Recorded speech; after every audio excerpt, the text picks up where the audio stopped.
நீங்க என்ன விசேஷங்க? பவானிக்கு இவ்வளவு லைட் போட்டிருக்காங்க, ரொம்ப சிறப்பா இருக்குது. என்னங்க?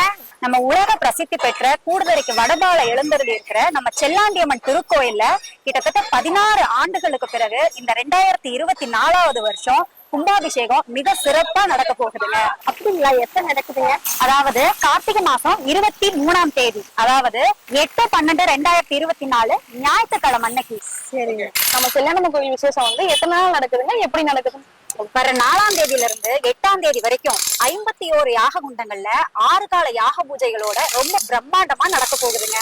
அது மட்டும் இல்ல, வர 5ஆம் தேதி வியாழக்கிழமை அன்னைக்கு நம்ம பவானியின் முக்கிய வீதிகள் வழியா நம்ம காவிரி ஆத்துல இருந்து புனித நீர் எடுத்துட்டு கிட்டத்தட்ட 10,000 கணக்கான பக்தர்கள் வர போறாங்க. நம்ம செல்லாண்டம்மன் கோவில் கும்பாபிஷேகம் எத்தனை மணிக்கு நடக்குது? கார்த்திகை மாசம் 23ஆம் தேதி காலையில 5:30 மணில இருந்து 7 மணி வரைக்கும் 100 சிவாச்சாரியர்கள் முன்னிலையில நம்ம செல்லாண்டியம்மன் திருக்கோயில் கும்பாபிஷேகம் ரொம்ப விமர்சையா நடக்க போகுதுமா.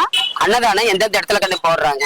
நம்ம பவானி மகளிர் மேல்நிலை பள்ளியிலையும் பவானி பழைய பஸ் ஸ்டாண்ட்லயும் வர்ற அத்தனை பக்தர்களுக்கும் அன்னதான ஏற்பாடுகள் ரொம்ப சிறப்பா செய்யப்பட்டிருக்குங்கம்மா. ஏற்கனவே நம்ம செல்லியாண்டம்மன் கோயில் கும்பாபிஷேகத்துல வேற என்னென்ன நிகழ்ச்சிகள்லாம் இருக்கு?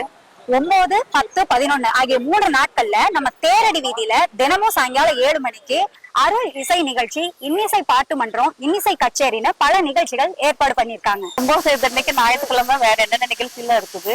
8ஆம் தேதி ஞாயிற்றுக்கிழமை சாயங்காலம் 6 மணிக்கு மயிலாட்டம், ஒயிலாட்டம், பள்ளிக்கும்மி, கேரள கதகளின்னு பாரம்பரிய நடனங்களோட நம்ம சுவாமி திருவேதி விழா நம்ம பவானியோட முக்கிய வீதிகள் வழியா நடக்க இருக்குங்க. நம்ம ஈரோடு மாவட்டத்திலேயே மிக பிரம்மாண்டமாவும் விமர்சையாவும் நடக்க போற நம்ம செல்லாண்டியம்மன் திருக்கோயில் கும்பாபிஷேகத்துல என்னென்ன சிறப்புகள் இருக்கு அப்படிங்கறத நான் சொல்றதை விட நம்ம கோயில் குருக்கள் கிட்டே கேட்டலாம் வாங்க. 12 கிராமத்துக்கு காவல் தெய்வமான அருள் செல்லாண்டியம்மனுக்கு திருக்குறளோட நடக்குது. இந்த குடமுழுக்கு விழாவின் சிறப்பு என்னவென்றால், பவானியில் ஈரோடு மாவட்டத்தில் இதுவரை எங்கும் அமைக்காத ஒரு குண்டமாக உத்தமபட்ச யாகசாலை குண்டம் இந்த விழாவில் நடைபெற உள்ளது. உத்தமபட்ச யாகசாலையில் மொத்தம் 51 குண்டத்தில் 33 குண்டம் பிரதான குண்டமாக செல்லாண்டியம்மனுக்கு போடப்பட்டுள்ளது.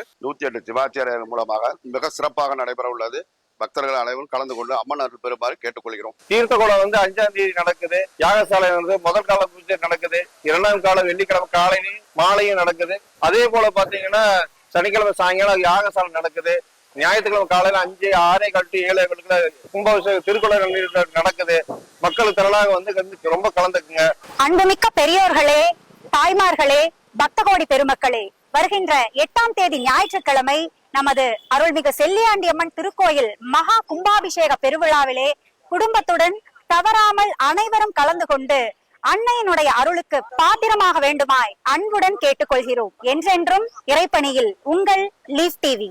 அனைவரும் வருக, அன்னையருள் பெருக.